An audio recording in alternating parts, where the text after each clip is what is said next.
We're picking up where we left off in the last video by talking about the two other functions of memory, storage and retrieval. So we talked about encoding and the importance of attention in encoding. The next function is storage. So storage involves retaining that encoded information over a period of time. There are three different stages that store memories for different lengths of time, which we're going to talk about in just a second. And the last function of memory is retrieval. So we've gotten information into the correct format to be stored in our brain via encoding. And now that information is going to be stored so that it can later on be retrieved. So in other words, given the right smell or the right visual cue or the right sound, we're going to be able to retrieve information that has been stored in our long-term memory. So the three basic functions of memory are encoding, storage, and retrieval. So there are three stages of memory, and that's what we're going to talk about now. Atkinson and Shiffrin in the late 1960s proposed this three-stage model, which for the most part, researchers still accept today. And that involves sensory memory, which is incredibly brief, stores up to 12 items we're going to see before just a fraction of a second. If information is encoded properly, information from sensory memory moves into working memory, which used to be called short-term memory. But it's only stored in your working memory for about 30 seconds unless information is rehearsed, meaning is assigned to it, and then information is transferred into long-term memory, which is somewhat permanent, although we're going to learn that memory does decay over time. Long-term memory has a huge capacity. It's unlimited. You don't run out of space in your memory. Now, just a quick thing, working memory used to be referred to as short-term memory, but the fact that it is just processing so much information, basically anything you're thinking about at any given time is the product of your working memory at work. And it works both ways. It both sends information to long-term memory, and any information you're retrieving is being brought from long-term memory into your working memory. So as I was saying, sensory memory is incredibly brief. It preserves actually an exact copy of whatever stimulus you're looking at or hearing, for example. It could hold up to 12 items at a time, but what happens is all but 3 or 4 of those items disappear before you can bring them all into your conscious thoughts. So if I give you, if you look at a very long string of numbers, what researchers have actually shown is that for a very, very brief fraction of a second, 12 of those items would be stored. But for you to actually be able to retrieve them, all but 3 or 4 of them would disappear before you could consciously bring them into memory.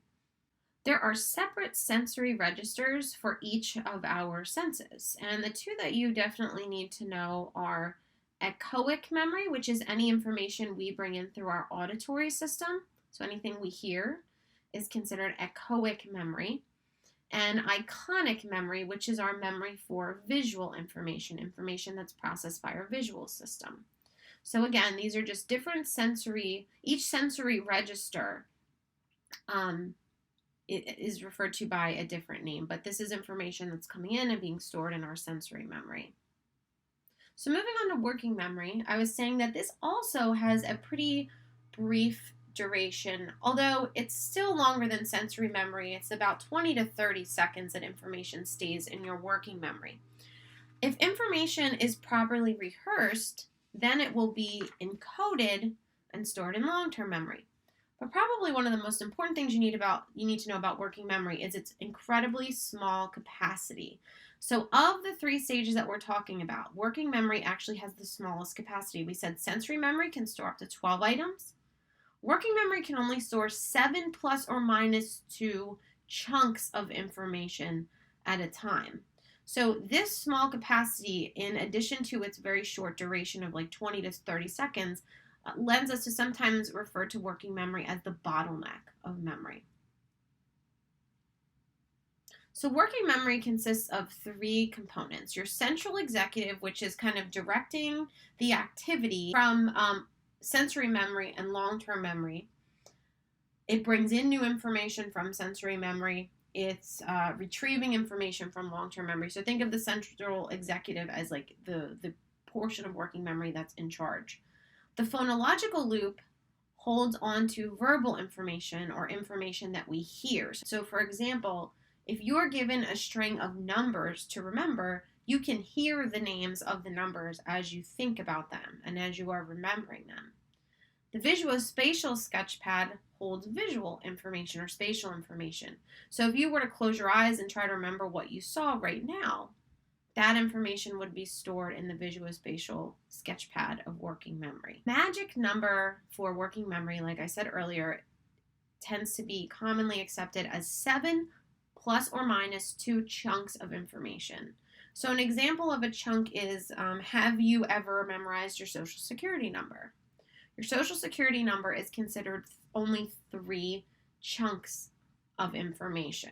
Back in the day when I used to have to memorize people's phone numbers before we had cell phones, also 3 chunks. Although showing my age, there used to be a time when you didn't even have to type in the area code. And so then it was only 2 chunks of information that you were typing in because you were omitting the area code. But chunking is a strategy that you can use to maximize the storage capacity of your working memory. So a good thing to do is if you have like a large amount of information that you have to retain, breaking it into smaller, more manageable pieces is going to really help you retain the most information. Maintenance rehearsal is just repetition.